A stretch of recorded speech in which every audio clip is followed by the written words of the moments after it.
చేస్తున్నా. నేను ముందే చెప్పాను, మన దగ్గర చాలా వనరులు ఉన్నాయి. గోదావరి, కృష్ణ, పెన్న, వంశధార, నాగావళి మొత్తం 40 జీవనదులు ఉన్నాయి. 38,000 చెరువులున్నాయి. మీడియం ఇరిగేషన్ ప్రాజెక్టులు ఉన్నాయి. మొత్తం సామర్థ్యం 1312 టీఎంసీ నీళ్లు మనం పెట్టుకునే పరిస్థితి వస్తుంది. ఈ ఏడాది గరిష్టంగా 91% చెరువుల్లో నీళ్లు వచ్చాయి. ఈ రోజుకి 65% ఉన్నాయి. నేను చాలా గర్వపడుతున్నా. ఈరోజు 846 టీఎంసీ నీళ్లు మన జలాశయాల్లో ఉండి అన్ని జలాశయాలు జలకళతో ఆనందంగా కనపడుతున్నాయని చెప్పి కూడా నేను మీకు తెలియజేస్తున్నా. ఒక్క విషయం మీరు గుర్తుపెట్టుకోవాలి, ఎప్పుడైనా సరే నీళ్లు లేకపోతే మనకు ఒక ఆహ్లాదం, ఆనందం ఉండదు. ఎక్కడ చూసినా నీళ్లుంటే కొత్త శక్తిని ఇస్తుంది, ఒక ఎనర్జీని ఇస్తుంది, ఒక నమ్మకం ఇస్తుంది. ఆంధ్రప్రదేశ్ మనం ఎవరు వచ్చినా ఒక్కసారి ఎక్కడ చూసినా నీళ్లు చూస్తే ఒక కొత్త తరహా ప్రపంచాన్ని చూసినట్టు అవుతుంది. దానికి కూడా శ్రీకారం చుడుతున్నామని చెప్పి నేను మీకు తెలియజేస్తున్నా. ఇంకో పక్కన ఈరోజు ఒక విషయం ఇప్పుడే మంత్రి గారితో మాట్లాడాను. తొందరలో అన్ని చెరువులు, అన్ని కాలువలు, అన్ని ప్రాజెక్టులు అన్ని కూడా డిజిటలైజ్ చేస్తాం. మీరు ఎవరైనా సాగునీటి సంఘం మీ కాలువ వారిగా పోవాలంటే నేరుగా వర్చువల్గా మీరు ఇన్స్పెక్ట్ చేసే పరిస్థితి వస్తుంది. ఎక్కడికక్కడికి కెమెరాలు పెట్టి మీ రిజర్వాయర్లో ఎన్ని నీళ్లున్నాయో నేరుగా మీ ఇంటి దగ్గర నుంచే మీరు చూసుకునే రోజు తొందరలో క్రియేట్ చేస్తాం.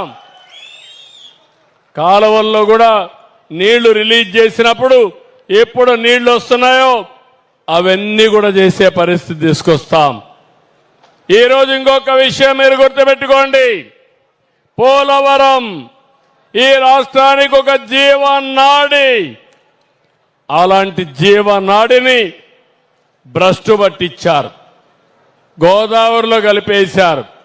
డయాఫామ్ వాల్ని పూర్తిగా సర్వనాశనం చేసి 440 కోట్ల రూపాయలతో పూర్తి చేసిన డయాఫామ్ వాల్ని మళ్లీ కొత్త డయాఫామ్ వాల్ ఏర్పాటు చేసి 1000 కోట్లు అయింది. ఈ విషయం మీరు గుర్తుపెట్టుకోవాలి. ఒక దుర్మార్గమైన పాలనలో జాగ్రత్త తీసుకోకుండా పోయిన దానివల్ల 440 కోట్ల రూపాయలతో అయిపోయేది అదనంగా 1000 కోట్లు అయింది. టైం కూడా ఎక్కువ అయింది. కానీ ఏది ఏమైనా పూర్తి చేయాలనే సంకల్పంతో కేంద్రం ఇచ్చిన పూర్తి సహకారంతో పోలవరాన్ని పూర్తి చేసి పుష్కరాల కంటే ముందు పోలవరాన్ని జాతికి అంకితం చేస్తాం. 2027 జూన్ కంటే ముందు మీరు పోలవరం కళ సాకారం అవుతుంది. అది చేసే బాధ్యత కూటమి ప్రభుత్వానిది. పోలవరం అవన్నీ చేద్దాం. పోలవరం పూర్తయితే అక్కడి నుంచి నదుల అనుసంధానం.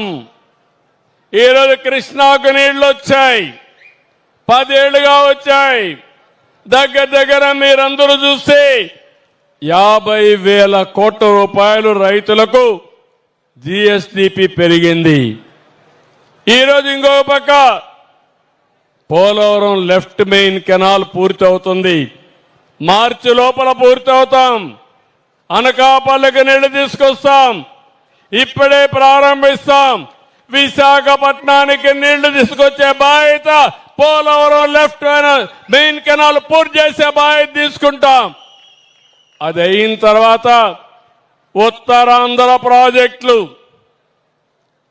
తారక రామ తీర్థ సాగర్ గాని అన్ని ప్రాజెక్టులు పూర్తి చేస్తాం. రాబోయే 3 ఏళ్లలో 2 ఏళ్లలో పూర్తి చేసి ఉత్తరాంధ్రాని సస్యశ్యామలం చేసే బాధ్యత గోదావరి నీళ్లు వంశధారకు అనుసంధానం చేసే